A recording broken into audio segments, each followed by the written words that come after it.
Avez-vous déjà eu cette impression étrange que, malgré vos efforts, votre partenaire semble distante?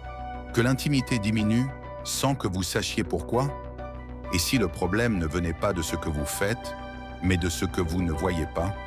Ce que la plupart des hommes ignorent, c'est que le désir féminin ne commence pas dans le lit, il commence bien avant. Et aujourd'hui, vous allez découvrir ce que les femmes attendent vraiment dans l'intimité. Bien au-delà du plaisir physique. Trop souvent, les hommes pensent que le désir féminin fonctionne comme le leur. Un déclic visuel, une tension physique, un besoin spontané. Mais pour la majorité des femmes, le désir se construit dans la confiance, dans la douceur, dans la reconnaissance de leur valeur émotionnelle. Dans cette vidéo, nous vous emmenons à la découverte d'une sagesse rare, celle d'une femme de 92 ans qui, avec beaucoup de tendresse, nous confie comment elle a vécu l'intimité tout au long de sa vie. Elle s'appelle Jeanne. Je tiens à remercier sincèrement à tous ceux qui soutiennent notre chaîne sur la philosophie stoïcienne. Vos partages, vos abonnements et vos messages nous touchent énormément. Et c'est ce qui nous donne envie de continuer à vous offrir des contenus utiles, inspirants et toujours plus profonds. Allez, revenons à notre sujet, le témoignage bouleversant d'une femme de 92 ans. Elle a connu l'amour, la guerre, les silences, les étreintes et les longues nuits d'incertitude. Et quand on lui a demandé ce qu'elle retenait de toute une vie d'amour, elle a dit ceci: « Ce qui compte, ce n'est pas le sexe en soi. C'est comment il m'a regardé, comment je me suis senti entre ses bras, aimé, choisi, accueilli. » Pour elle, même le sexe oral, souvent réduit à un simple acte physique, était une preuve d'amour profond, une manière de dire « Je te vois, tu es importante, tu es unique ». Cette vision, si simple, révèle une vérité ignorée par beaucoup. L'intimité n'est pas une performance, c'est une connexion, un langage amoureux, un échange silencieux, un moment où elle se sentait totalement acceptée, vue et valorisée. Et ce sentiment, elle l'a porté jusque dans le grand âge, parce que l'amour ne connaît pas d'expiration. Quand je me sentais aimé pour ce que j'étais, pas pour ce que je donnais, alors je devenais capable de tout donner. Ce qu'elle nous enseigne est fondamental. L'intimité devient profonde quand elle naît d'une sécurité émotionnelle. La tendresse nourrit le désir, bien plus que les attentes sexuelles. Ce sont les petits gestes, constants et sincères, qui entretiennent la passion. L'erreur invisible de nombreux hommes. Au début d'une relation, tout est spontané. Les regards, les messages, les gestes tendres. Puis avec le temps, la routine s'installe. L'amour est toujours là, mais les preuves disparaissent. Et peu à peu, elle ne se sent plus spéciale. Elle continue d'aimer, mais elle s'éloigne. Elle se protège, elle se tait. Et un jour, l'intimité devient rare. Pas par manque de désir, mais par manque de lien émotionnel. Au fil du temps, beaucoup d'hommes tombent dans le piège de l'automatisme. Ils cessent de courtiser, de surprendre, de poser des questions profondes. Ils croient là que l'amour est acquis. Et peu à peu, la femme se ferme, non par manque de désir, mais par manque de lien émotionnel. Ce n'est pas que je ne le désirais plus, c'est que je ne me sentais plus désiré en tant que personne. Témoignage anonyme. Réfléchissez un instant. Quand avez-vous pour la dernière fois demandé à votre partenaire ce qu'elle ressentait, sans vouloir résoudre quoi que ce soit? Quand lui avez-vous dit qu'elle était belle sans aucune attente derrière? Quand l'avez-vous touchée, non pour aller plus loin, mais juste pour qu'elle se sente en sécurité dans vos bras? Le lien entre désir féminin et communication.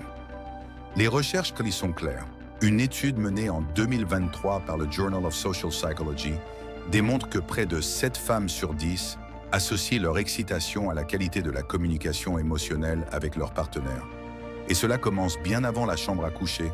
Cela commence dans le « Comment tu vas aujourd'hui ?» que calme, dans le « J'ai pensé à toi » au milieu d'une journée chargée, dans le « je suis là », même quand rien ne va. Les philosophes stoïciens avaient compris quelque chose d'essentiel. Nous ne contrôlons pas l'autre, nous contrôlons nos actions. Épictète disait « contrôle ce qui dépend de toi ». Alors, au lieu de dire « elle ne me désire plus », un homme sage dirait « comment puis-je recréer un climat de sécurité et de confiance ?» Parce que c'est là que le désir féminin renaît. Pas dans les performances, mais dans la présence émotionnelle. La philosophie stoïcienne un guide inattendu pour l'amour.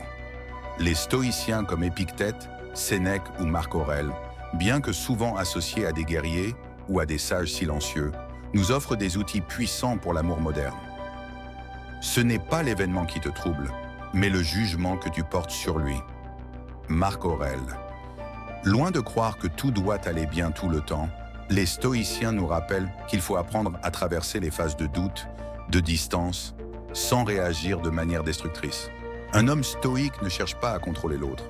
Il se concentre sur ses propres actions, son propre engagement, sa propre intégrité.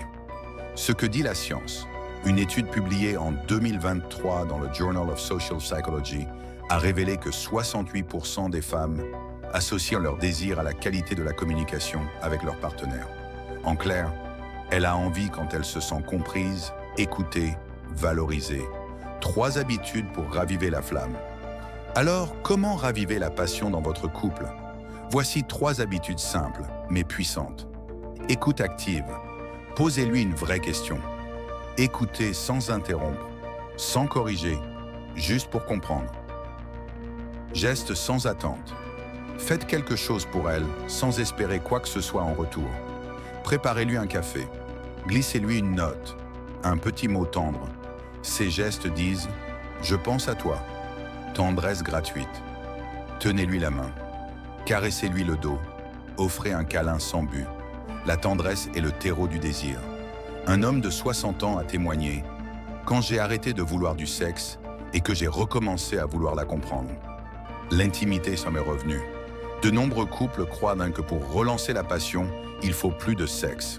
Mais ce qu'il faut, en réalité, c'est plus de présence, plus d'attention, plus de rituels de connexion. Témoignage inspirant. Quand la reconnexion change tout, Paul et Élise, mariés depuis 27 ans, traversaient une période de vide émotionnel. Le désir s'était effacé. Les tensions prenaient le dessus. Au lieu d'accuser, Paul a choisi de changer son approche. Il a recommencé à écouter sans corriger. Il a organisé des sorties surprises. Il a posé sa main sur la sienne plus souvent, sans rien dire. Et un jour, Élise lui a dit « Je ne sais pas ce que tu fais, mais je me sens à nouveau aimé. Et c'est ça qui me donne envie d'être proche de toi. » Les citations stoïciennes comme boussole relationnelle « Agis toujours comme si tu étais observé. » Marc Aurèle. Cela ne signifie pas vivre dans la peur du regard de l'autre, mais incarner l'amour avec dignité, constance et sincérité. Sénèque disait « La sagesse, c'est d'adapter ses désirs à la réalité. Accepter que le corps change, que les rythmes évoluent, mais ne renoncer jamais à nourrir le lien. Car ce lien, nourri par la tendresse, l'écoute et la sincérité, c'est lui qui fait renaître le désir et qui transforme un simple moment physique en une rencontre inoubliable. À retenir, l'intimité est une danse subtile entre 2 âmes qui se choisissent, se réapprennent, se redécouvrent, encore et encore. Ce que vous donnez sincèrement reviendra toujours à vous, d'une manière ou d'une autre. À vous de jouer. Choisissez un de ces gestes ce soir, un seul, et faites-le sans attente. Observez, pas son corps, mais son regard, son énergie, sa manière de respirer quand elle se sent vue, puis recommencer, demain et le jour suivant. L'intimité, la vraie, ne se réclame pas. Elle se cultive, se mérite, se construit. Le corps suit toujours le cœur. Notre experte de 92 ans, partagez avec nous. Avez-vous déjà vécu une transformation dans votre relation? Quelle habitude avez-vous envie de mettre en place aujourd'hui?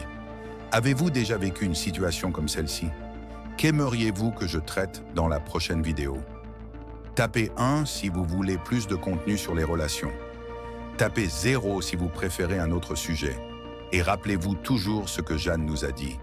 Le corps suit le cœur. Abonnez-vous, cliquez sur la cloche et n'oubliez pas, le lien intime commence bien avant le lit et dure bien après.